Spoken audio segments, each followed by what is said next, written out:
Bien, buenos días a todos. Un placer saludarlos desde la Universidad de Granma en Cuba. Transmitir un saludo especial a todos los miembros de la Iberored, particularmente a la maestra Rosa Guadalupe, al profesor Alejandro Aníbal. Y bueno, un saludo caluroso a todos y desearles mucha salud en estos tiempos que nos ha tocado vivir a todos. En el día de hoy queremos compartir con ustedes algunas ideas sobre la formación axiológica y las habilidades profesionales en el contexto de la cultura física. Ya en otra ocasión habíamos tocado algunos elementos teóricos sobre este tema que, por cierto, nos apasiona muchísimo. Por eso hoy nuestro objetivo es reflexionar con ustedes en torno a la significación que tiene la adecuada formación axiológica y las habilidades profesionales en el contexto de la cultura física. Retomo, por la importancia que tiene para tratar este tema, una idea defendida por nuestro apóstol José Martí, que defendía que hay que ennoblecer las mentes y aquietar las almas, que instruir puede ser funesto si no se enseña a la vez la sencillez, armonía y espiritualidad del mundo. Esto fue dicho por él en un texto, en una novedad de educación pública en El Economista Americano, en época tan lejana como octubre de 1888. Asumimos como introducción esta frase por el vínculo que tiene con los contenidos que constituyen esencia en esta conferencia, toda vez que para hablar de formación axiológica es un imperativo retomar el tema de los valores humanos. Y la primera interrogante que se impone para podernos ubicar en contexto es qué estamos entendiendo por valores. En ese sentido, nos parece prudente retocar que asumimos la definición aportada por Nancy Chacón Arteaga en el año 2003, en la cual se reconoce la significación social positiva en contraposición a lo mal hecho, a lo malo, que tiene un carácter valorativo normativo toda vez que regula la conducta de los hombres en su interacción con sus semejantes y, por supuesto, en correspondencia con su ordenamiento, con su asunción, pues logra elevar al hombre en materia de su perfeccionamiento humano. En palabras menos coloquiales, pues, toda vez que nosotros regulamos nuestra actuación por los valores, pues somos más humanos y estamos preparándonos más para nuestra interacción con nuestros semejantes. Sencillo así. A punto de partida de esta definición conceptual de valores, nosotros hemos venido trabajando conceptos de mayor generalidad a partir de la ciencia, que no es el caso de la formación axiológica, en función de ir garantizando mayores niveles de comprensión sobre la temática y que en lo fundamental a los oyentes les quede un nivel de precisión sobre las vías, los caminos, para mejorarse individualmente e incluso, en no pocos casos, servir como orientadores, es decir, y facilitadores para la transformación de otros seres humanos, como nos pasa a los profesores, como nos pasa a los entrenadores, toda vez que el proceso de entrenamiento deportivo es también un proceso pedagógico, un proceso formativo, y no se debe perder de vista estos elementos. En atención a ello, el segundo concepto que nos gustaría analizar para continuar ubicándonos en un contexto es precisamente la formación axiológica, que hemos definido, es decir, este autor en el año 2014, como el proceso de aprehensión y construcción personal que se basa en una cultura axiológica y que fundamenta la actividad humana. Aquí me quiero detener en el hecho que estamos significando la construcción personal, porque independientemente de que en los procesos formativos tenemos significativas influencias de los docentes, en el caso particular del entrenamiento deportivo, ejerce una influencia educativa significativa también el entrenador, ¿sí? Un entrenador, maestro, profesor, alcanzar altos grados de formación humana, un crecimiento humano, implica un alto nivel de compromiso y responsabilidad personal, porque por mucho que otras personas quieran transformarnos a nosotros, si no está en nuestra voluntad, si no está, hay una condición individual para el mejoramiento humano, pues eso indiscutiblemente se va a dificultar. Por tanto, hemos significado desde esta definición conceptual el hecho de que sea un proceso de aprehensión y construcción personal. En este sentido, válido apuntar también que eso tiene que ver con las construcciones que a lo individual tienen los significados y sentidos en el orden personal. ¿Qué quiero ser? ¿Cómo quiero que me vean? ¿Cuál es el ser humano que yo aspiro a ser? El contenido esencial de este proceso, indiscutiblemente, son los valores, las valoraciones, la actuación, las motivaciones, el sustento ideológico y las peculiaridades e influencias del contexto que siempre van a ser determinantes en la configuración de la personalidad de los seres humanos. Por eso retomamos el hecho de que los valores son un producto de la actividad práctica humana en el cual el hombre interactúa con sus semejantes en un contexto que es hasta cierto punto determinante. En el caso particular de Cuba, nosotros generalmente utilizamos este esquema porque a partir de la misma situación económica que hemos venido arrastrando por años, tenemos contradicciones en el orden de la formación de los seres humanos, llegando al punto en algunos momentos de que en el contexto académico, en los círculos académicos más estrechos, se entienda como que nuestra sociedad atraviesa una crisis de valor. Yo lo traigo a colación en este intercambio sin compartirlo, porque a punto de partida de eso podemos sacar otras conclusiones. Pero bien, retomemos el tema de la supuesta crisis de valores en Cuba. Yo repetía, no la comparto porque son muchos los ejemplos que da Cuba para el mundo, tanto en la colaboración médica, con la colaboración que tenemos en diferentes naciones del mundo desde el punto de vista deportivo, en diferentes disciplinas deportivas, porque somos muchos los cubanos que todavía defendemos que los principales valores en el mundo son los seres humanos. Entonces, no comparto el hecho de la crisis de valor, pero bueno, en este marco se da una contradicción ética entre lo que acá, en el contexto de Cuba, se ha llamado el ser y el tener, y aquí voy a hacer una aclaración muy válida. Cuando nosotros referimos el ser en uno de los polos, estamos hablando de la valía que tiene ser por lo que valgo, por lo que he construido de mi individualidad y no por lo que tengo, que es parte también de lo que ha generado la crisis económica en Cuba. Las personas han dejado de atender su crecimiento espiritual, su formación profesional, ser mejores cada día, y eso pues se evalúa por la cantidad de objetos materiales que tiene. No quiero en modo alguno darle a eso una lectura política para hablar de sociedad alguna, estoy poniendo ejemplos muy puntuales de Cuba.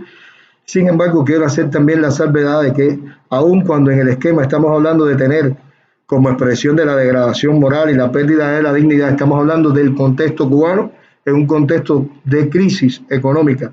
Y repito, para la interpretación de todos, porque se busca tener a cualquier precio, sin atender a lo que estamos defendiendo en este encuentro, que son los valores humanos, y que el contexto deportivo no está exento de eso.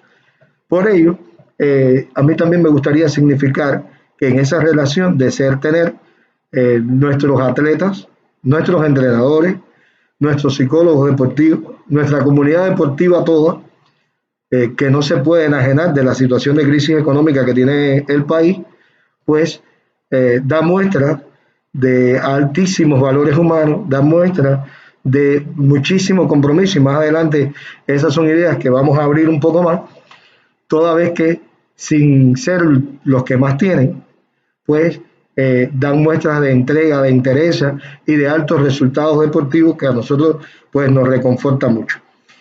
En este particular también yo siempre, tanto para Cuba como para el extranjero ahora, me gusta hacer la salvedad citando a uno de nuestros cantautores más célebres. Yo sé que en el área de América Latina se escucha a Silvio, se conoce a Silvio Rodríguez. Hay una de las canciones de Silvio en las que dice: tener no es signo de malvado y no tener tampoco es prueba de que acompañe la virtud. Yo siempre hago esa salvedad para que los auditorios no vayan a considerar que estamos identificando tener como algo maligno. Vuelvo y repito, los ubiqué en un contexto en el que acá en Cuba se persigue tener a cualquier costo en detrimento de la formación humana, del crecimiento humano. Por eso para ello nosotros no es que estemos dando una receta, pero hemos encontrado como camino atender con intencionalidad desde los procesos formativos un valor fundamental y todo lo que lo conforma en sí, y por eso nos ha llevado a atender la profesionalidad y un grupo de habilidades profesionales. Aquí estamos mostrando 9, es decir, la profesionalidad y un grupo de habilidades que estoy mostrando, las más generales, que le son afines a cualquier profesión, pero como lo hemos trabajado como vía para nosotros resolver y zanjar las distancias entre ese ser y ese tener. Siempre que desde el proceso formativo nosotros logremos atender intencionadamente, particularmente en cada sujeto de acuerdo a sus particularidades, pero además reconociendo que un profesional en cualquiera sea de las esferas, incluso fuera del ámbito deportivo, que muestre estas habilidades, pues sería un profesional altamente valorado. Y nosotros estamos aquí hablando de habilidades profesionales que a cualquier estudioso del tema le pudiera resultar contradictorio si tomamos en cuenta que empezamos diciendo que íbamos a hablar de valores y de formación axiológica. Pero yo retomo el concepto inicial cuando hablamos de lo que entendíamos como valores, reconociendo que era todo aquello que tiene una significación social positiva para el hombre y que nos permite establecer barreras entre lo bueno y lo malo, entre lo bello y lo feo. Por tanto, si yo estoy asumiendo que los profesionales que tienen estas habilidades profesionales, valga la redundancia, son altamente valorados en el mercado laboral, y en el caso del contexto deportivo, aquellos atletas que muestran estas habilidades, estas capacidades son valorados, pues entonces estoy asumiendo también que estas habilidades profesionales tienen una significación social positiva, puesto que las estamos valorando, por tanto se constituyen en valores para nuestros atletas. Yo he querido intencionalmente ir abriendo estas habilidades que, vuelvo y repito, identifico con valores necesarios tanto en nuestros atletas como en los equipos de entrenadores, psicólogos, es decir, la famosa triada médico, psicólogo, entrenador. Aquí no estamos haciendo distinción de que es solo para uno, sino para todos los actores. Y en principio queremos hablar de la capacidad de persuasión. Yo creo que para ser un excelente entrenador, para poder ejercer una buena influencia como psicólogo, incluso como médico dentro del equipo deportivo, pues es necesaria la habilidad profesional de la capacidad de persuasión por la significación social que tiene y los resultados que nos puede aportar. Es decir, desde esa habilidad profesional nosotros podemos convencer, influir en nuestro equipo deportivo, sobre todo para cumplir los objetivos, en este caso, competitivos del equipo. Nunca para manipular a las personas en funciones de intereses personales. Eso implica, por tanto, que tanto el entrenador como todos los miembros del equipo de dirección e incluso los miembros del equipo sean coherentes y que se vea una total armonía entre lo que se dice y lo que se hace. ¿Sí? El entrenador lo primero que tiene que ser es ejemplo, como lo tiene que ser todos y cada uno, coherente con lo que profesan, todos y cada uno dentro del equipo deportivo, coherente con lo que profesan. Otra de las habilidades que yo creo que tiene muy alta valía, sobre todo en los tiempos de la sociedad del conocimiento, es la flexibilidad. Aquí yo apuntaba algo que me parece muy radical: para sobrevivir hay que aceptar el cambio como algo normal y desarrollar una capacidad de renovación continua. Es que realmente en los tiempos que estamos viviendo, sobrevivir es una expresión en sentido figurado, pero realmente la adaptación, que tiene como base la flexibilidad, es un elemento importante por la dinámica y la velocidad a la que se generan muchos cambios a los que a veces nos resulta muy difícil adaptarnos, pero es un imperativo. Por tanto, para ser flexible hay que emprender de manera ordenada tantos cambios como se pueda y de dificultad creciente, sin temor. Sí, esto va a tener diversas barreras porque es casi natural en ocasiones hacer resistencia al cambio, sobre todo cuando se contrapone con nuestra manera de pensar y con las formas históricas de hacer. ¿Sí?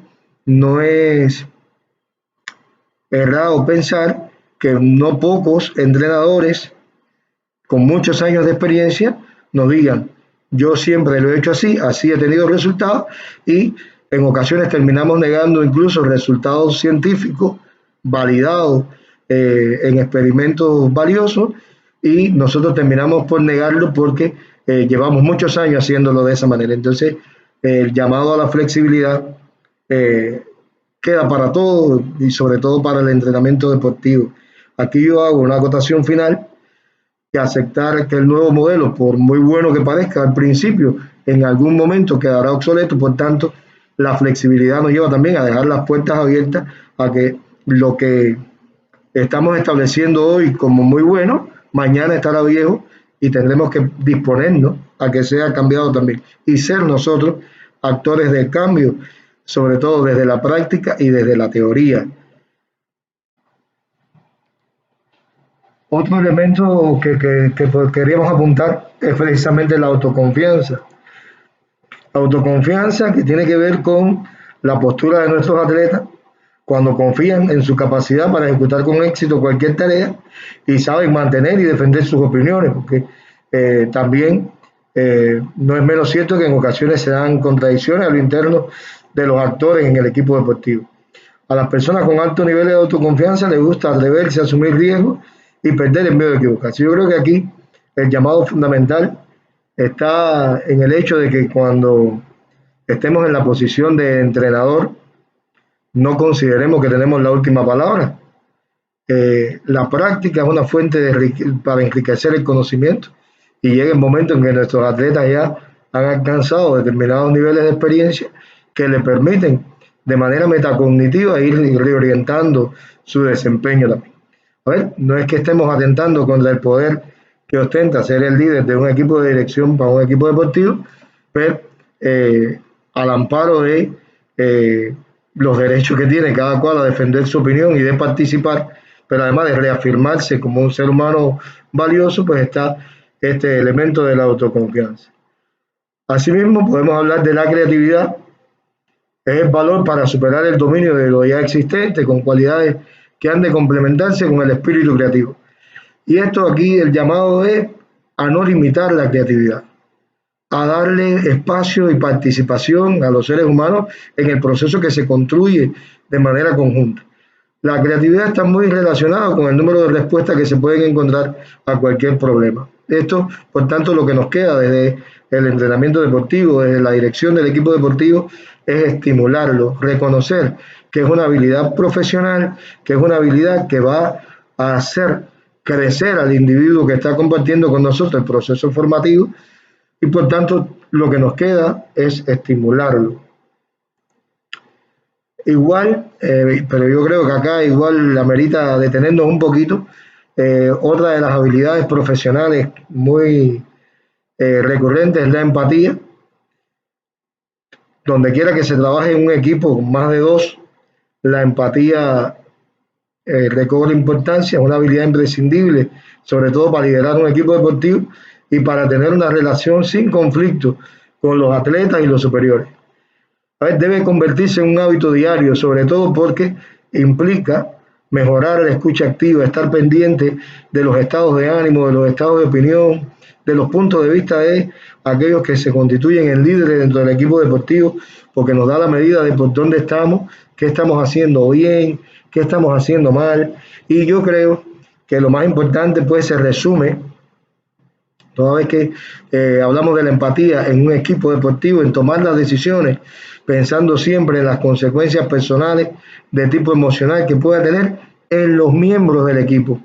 Y eso infelizmente no siempre florece de manera natural. Hay que intencionarlo, hay que prepararse para eso, hay que reconocer que de hecho es una habilidad necesaria para nosotros poder llevar a feliz término nuestros procesos de entrenamiento deportivo.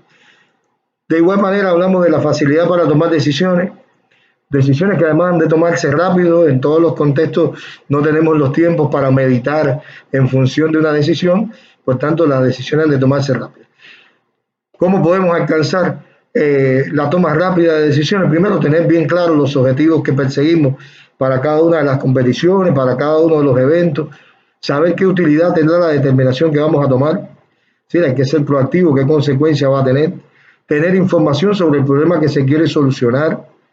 Eso implica ser una persona decidida en primer lugar.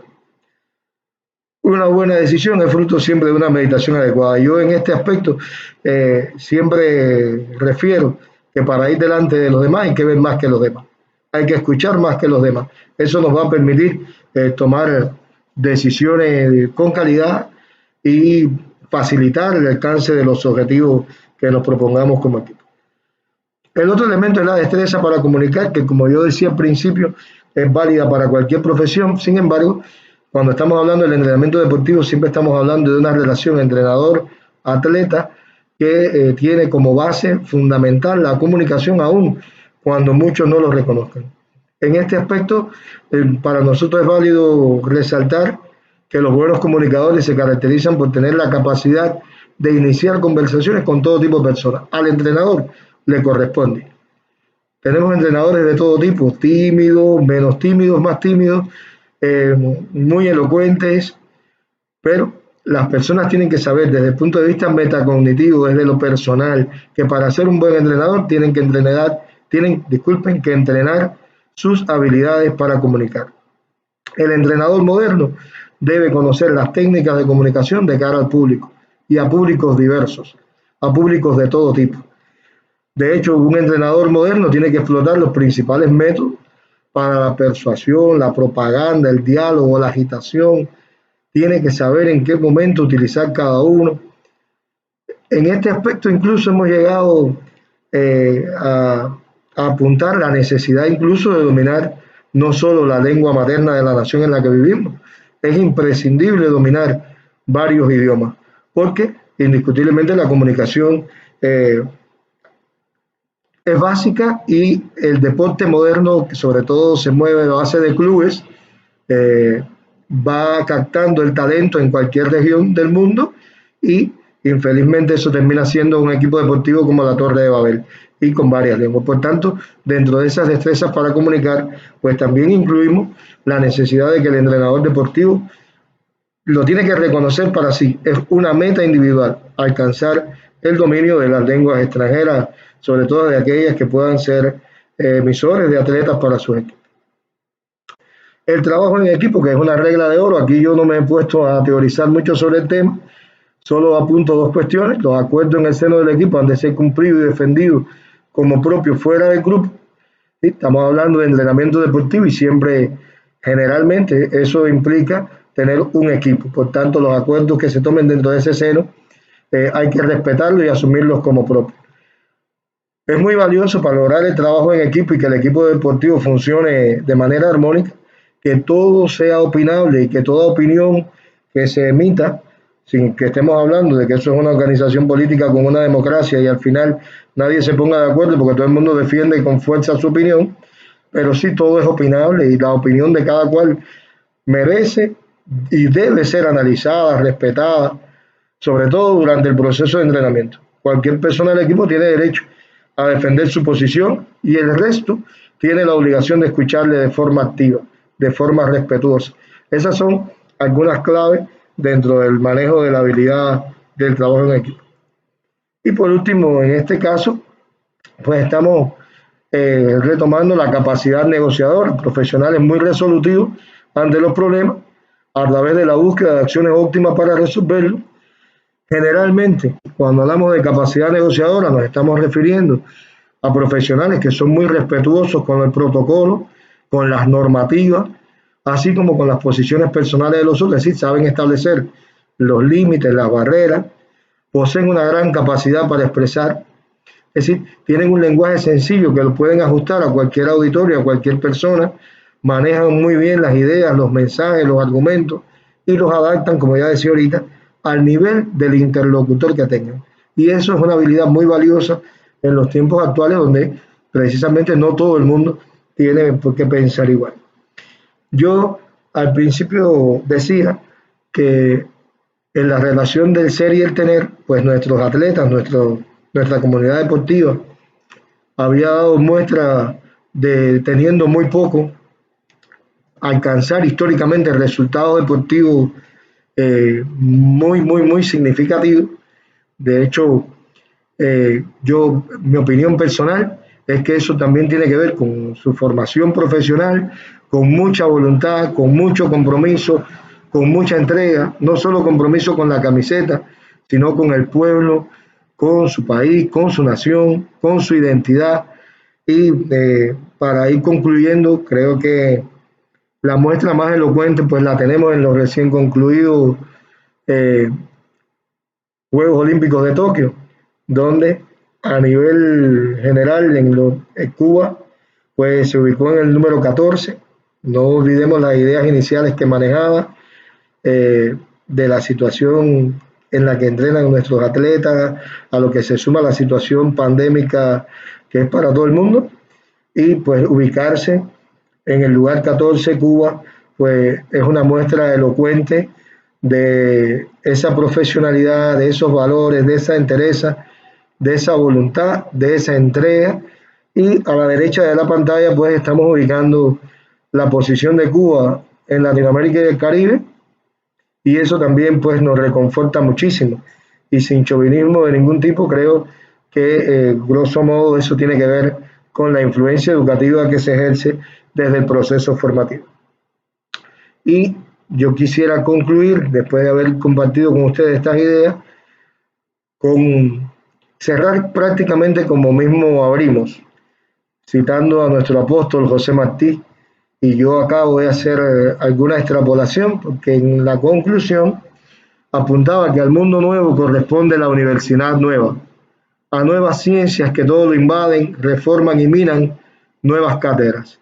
Es criminal el divorcio entre la educación que se recibe en una época y la época.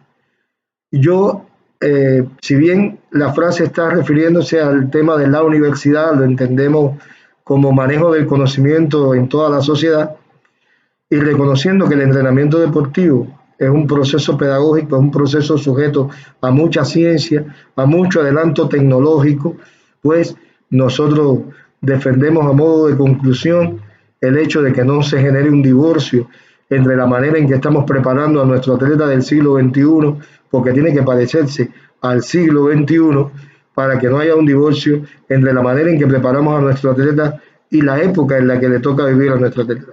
Eso es una máxima que ojalá todos logremos y alcancemos para que